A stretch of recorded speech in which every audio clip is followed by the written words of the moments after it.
Bonjour à tous, ici le MJ Masqué, je suis ravi de vous retrouver sur cette chaîne de jeux de rôle pour vous parler du film Donjons et Dragons, l'honneur des voleurs. Voilà, nous allons partager un moment ensemble convivial, divertissant et fort sympathique. Super, on parle cinéma, je suis sûr que tu vas encore plagier Karam Debache. Non. Allez, c'est parti.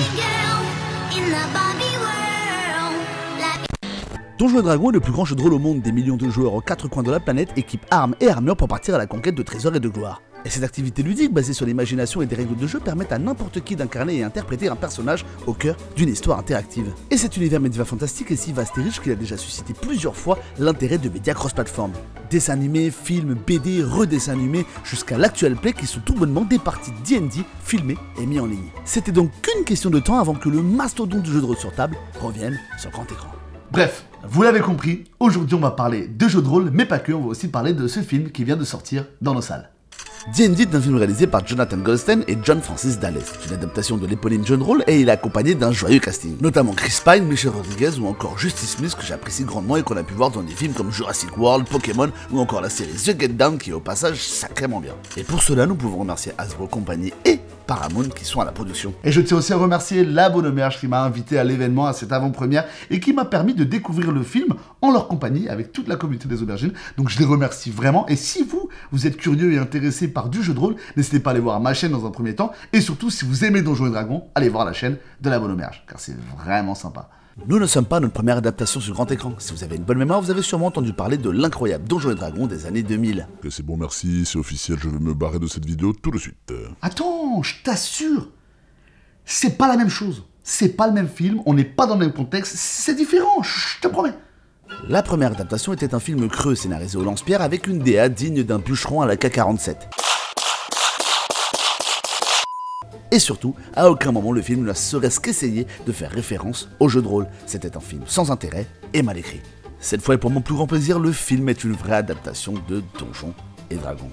L'humour est certes omniprésent, mais à aucun moment j'ai été dérangé par son aspect comédie. Le cœur de l'histoire et les enjeux m'ont plu, et visuellement, le film prend une direction artistique qui propose un univers décalé qui fonctionne vraiment bien avec l'univers. D&D, l'honneur des voleurs, exploite toutes les recettes d'un blockbuster moderne. Et bordel, c'est réussi, j'ai passé un très bon moment. Je sais que ça peut être bizarre pour certains, mais oui, on a un film D&D qui n'est pas une grosse merde. L'élément le plus marquant pour moi a été l'intelligence de la mise en scène du scénario. L'ouverture du film nous met directement dans le bain, le ton est tout de suite annoncé avec un humour assumé.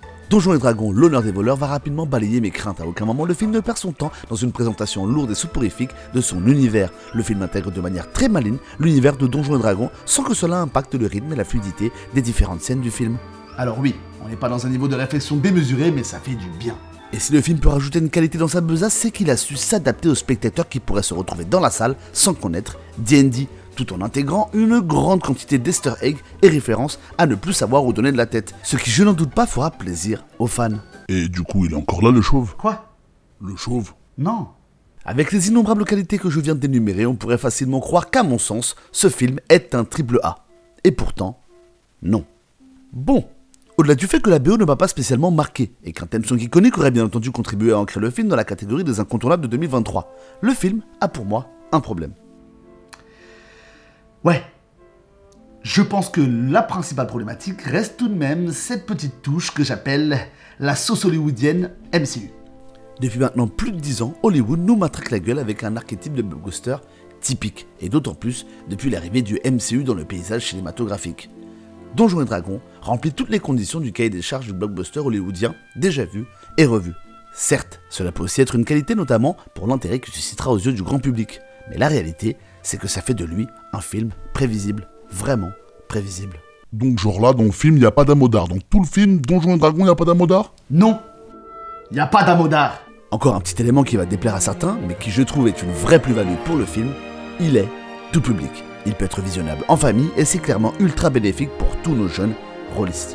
Jérémy Iron au moins. Mais non, il y a pas Jérémy Iron, c'est pas le même film. Mais t'écoutes ce que je dis depuis le début de la vidéo ou pas? Je suis là, je parle depuis 5 minutes, on dirait que je parle dans le vent. Oh ça va, je suis sûr que même le vent il fait plus de vues que toi. Waouh. Donjons et Dragons, l'honneur des voleurs, que vous soyez un rôliste acharné, un passionné, un néophyte, ou que vous y connaissiez, mais vraiment rien, que vous n'avez jamais entendu parler de rôliste de votre vie, de jeu de rôle de votre vie, je trouve que ce film-là trouvera son public, et surtout, il a un sens, il est divertissant, et il est fort sympathique.